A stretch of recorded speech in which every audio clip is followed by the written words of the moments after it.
ओम नमो भगवते वासुदेवाय। स्वागत है आपका हमारे चैनल पर। आज के इस वीडियो में हम आपको सुनाएंगे श्रीमद् भगवत गीता के 7वें अध्याय का पाठ हिंदी में, और इसके साथ ही 7वें अध्याय का महात्म्य भी आप सुनेंगे। पितृपक्ष के दौरान भगवत गीता के 7वें अध्याय के पाठ का श्रवण करना पितरों को मोक्ष प्रदान करने वाला होता है। अगर पितृपक्ष के दौरान श्रीमद् भगवत गीता के 7वें अध्याय का पाठ सुना जाए या पढ़ा जाए और उसका पुण्य फल पितरों को समर्पित किया जाए तो इससे पितृ प्रसन्न होते हैं और हमें आशीर्वाद प्रदान करते हैं। साथ ही पितृदोष से भी मुक्ति मिलती है। तो इस वीडियो में हम आपको हिंदी में सुनाएंगे श्रीमद् भगवत गीता के 7वें अध्याय का पाठ। तो इससे पहले कि हम कथा आरंभ करें, आपसे अनुरोध है कि अगर अभी तक आपने हमारे चैनल को सब्सक्राइब नहीं किया है, पहली बार चैनल पर आए हैं, तो चैनल को सब्सक्राइब करके बेल आइकन पर क्लिक कर लीजिए, क्योंकि हमारे चैनल पर आपको सभी प्रकार की व्रत कथाएं, महात्म, व्रत से जुड़ी जानकारियां प्राप्त होंगी। और अगर आज का ये वीडियो अच्छा लगे तो लाइक करके शेयर भी करिए। लाइक तो अवश्य ही करिए, क्योंकि आपके लाइक से ही हमें पता चलता है आपको हमारा वीडियो पसंद आया। तो चलिए अब हम शुरू करते हैं श्रीमद् भगवत गीता के 7वें अध्याय का पाठ। भगवान श्री कृष्ण बोले, हे पार्थ, मुझ में मन लगाकर मेरे ही आश्रित होकर योग अभ्यास करते हुए मेरे स्वरूप का संशय रहित पूर्ण ज्ञान कैसे होगा, सो सुनो। विज्ञान के सहित वह पूर्ण ज्ञान मैं तुम्हें सुनाता हूँ, जिसके जानने से तुमको इस लोक में और कुछ भी जानना शेष नहीं रहेगा। हजारों मनुष्यों में से कोई एक सिद्धि प्राप्ति के लिए यत्न करता है। उन यत्न करने वाले सिद्धों में से भी कोई बिरला ही मुझे ठीक से जान पाता है। पृथ्वी, जल, अग्नि, वायु, आकाश, मन, बुद्धि और अहंकार, ये 8 प्रकार की मेरी प्रकृति अर्थात माया है। इस प्रकृति को अपरा, अचेतन अर्थात जड़ कहते हैं। और हे महाबाहो, इससे दूसरी प्रकृति चेतन है, जिसने संपूर्ण जगत को धारण किया है। इन्हीं दोनों प्रकृतियों से सब प्राणी मात्र उत्पन्न होते हैं। ऐसा जानो कि ये प्रकृतियां मुझसे ही उत्पन्न हुई हैं। इस प्रकार जगत की उत्पत्ति और प्रलय का कारण मैं ही हूँ। हे धनंजय, धागों में जिस प्रकार मणि पिरोई जाती है, उसी प्रकार ये संसार मुझ में ही गुथा हुआ है। मुझसे परे और कुछ भी नहीं है। हे कुंती नंदन, जल में रस मैं ही हूँ, चंद्रमा और सूर्य में प्रभा मैं ही हूँ, सब वेदों में प्रणव मैं ही हूँ, आकाश में शब्द तथा पुरुषों में पौरुष मैं ही हूँ।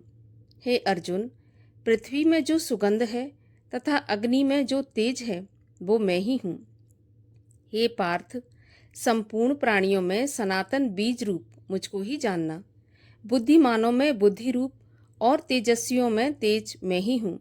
हे अर्जुन, काम और रोग रहित बलवान पुरुषों में बल और पुरुषों में धर्म के विरुद्ध ना जानने वाला कर्म मैं ही हूँ। जितने सात्विक, राजस, तामस पदार्थ हैं, वे सब मुझसे ही उत्पन्न हुए हैं, परंतु उनमें मैं नहीं रहता हूँ। ये सब मुझ में हैं। सत्य, रज, तम, ये तीनों गुणों के प्रभाव से ये सारा संसार मोहित रहता है। इस कारण यह मुझसे परे मुझ अव्यय परमात्मा को नहीं जानता। मेरी यह गुणमयी और दिव्य माया अत्यंत दुष्कर है। जो मुझको अनन्य भाव से भजते हैं, वे इस माया को पार कर जाते हैं। जो पापी, मूढ़, नर अधम, माया ने जिनका ज्ञान हर लिया है और आसुरी भाव ग्रहण किए हुए हैं, मुझको नहीं जान पाते।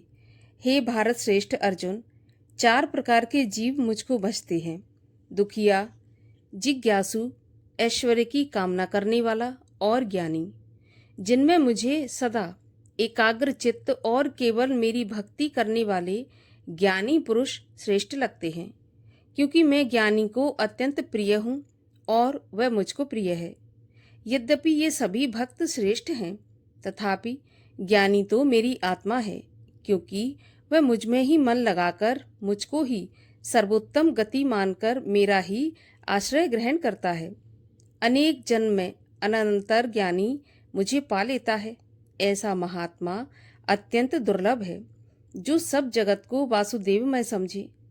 अपनी अपनी प्रकृति के नियम के अनुसार मनुष्य भिन्न भिन्न काम वासनाओं के अज्ञान में डूबकर उन फलों की चाहना से अन्य देवताओं के अधीन होकर उनकी उपासना करते हैं। हे अर्जुन, जो भक्त श्रद्धा पूर्वक जिन जिन देवताओं का पूजन करना चाहते हैं, उन पुरुषों की उस श्रद्धा को मैं दृढ़ कर देता हूँ। वह इस श्रद्धा से युक्त होकर उस देवता की आराधना करता है, फिर उसको मेरे ही रचे हुए कर्म फल प्राप्त होते हैं। परंतु उन अल्प बुद्धि वालों का फल नाशवान है। देवताओं के आराधना करने वाले देवताओं को मिलते हैं और भक्त जन मुझ में मिल जाते हैं। मेरे अविनाशी अति उत्तम स्वरूप को ना जानकर मंद बुद्धि लोग मुझे अव्यक्त को व्यक्त अर्थात देहधारी मानते हैं। मैं योग माया से आच्छादित होने के कारण सबको नहीं दिखता। उसी से मूढ़ लोग अनादि तथा अविनाशी मुझको नहीं जानते। हे अर्जुन, मैं भूत, भविष्य और वर्तमान के सभी प्राणियों को जानता हूँ, पर मुझे कोई भी नहीं जानता। हे भारत, हे परंतप, इच्छा और द्वेष से उत्पन्न होने वाले सुख दुख आदि द्वंद्वों के मोह से जगत के सभी प्राणी भ्रम में फंस जाते हैं। जिन पुण्य आत्माओं के पाप नष्ट हो गए हैं, वह पुरुष द्वंद्व के मोह से छूटकर दृढ़ निश्चय करके मेरी भक्ति करते हैं। जो मेरा आश्रय लेकर जन्म मरण के दुख दूर करने के अर्थ प्रयत्न करते हैं, वे पुरुष ब्रह्म, आत्मज्ञान और संपूर्ण ज्ञान को जानते हैं। जो अधिभूत, अधिदेव और अधियज्ञ इन सब में व्यापक मुझे जान पाते हैं, वे समाधिष्ठ पुरुष मरण काल में मुझको जानते हैं। इस प्रकार 7वां अध्याय समाप्त हुआ। अब हम सुनते हैं भगवत गीता के 7वें अध्याय का महात्म। भगवत गीता के 7वें अध्याय का महात्म सुनाते हुए नारायण लक्ष्मी जी से बोले कि हे लक्ष्मी, अब 7वें अध्याय का महात्म सुनिए। एक पटेल नामक नगर था, जिसमें शंकुकर्ण वैश्य रहता था।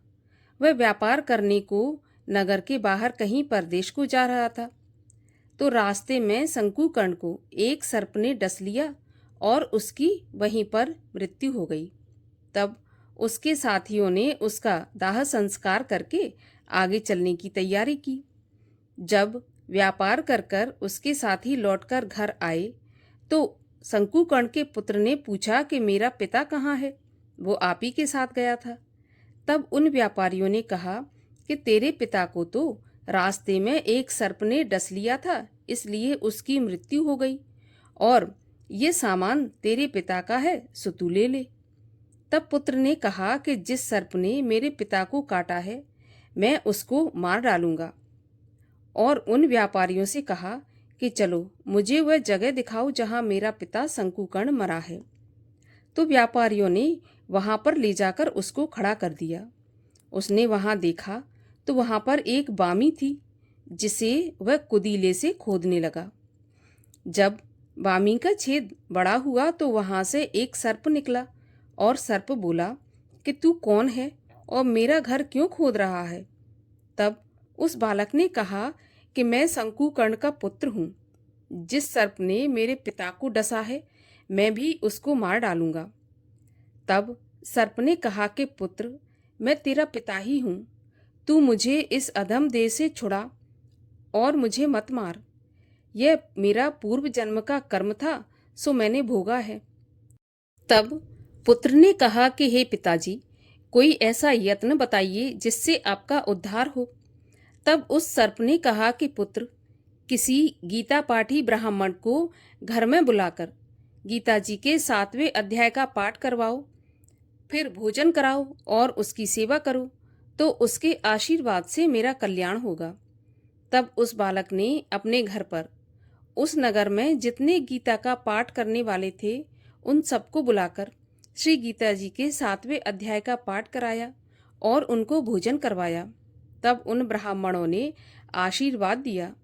तभी तत्काल वह अधम देह से छूटकर देवदेही पाकर विमान पर चढ़कर आकाश मार्ग को जाता हुआ अपने पुत्र को धन्य धन्य कहता हुआ आशीर्वाद देता हुआ वैकुंठ धाम को प्राप्त हुआ। तो ये था गीता जी के 7वें अध्याय का पाठ हिंदी में और उसका महात्म। इसको पितृपक्ष के दौरान और अमावस्या पर सुनने से पितरों को शांति प्राप्त होती है।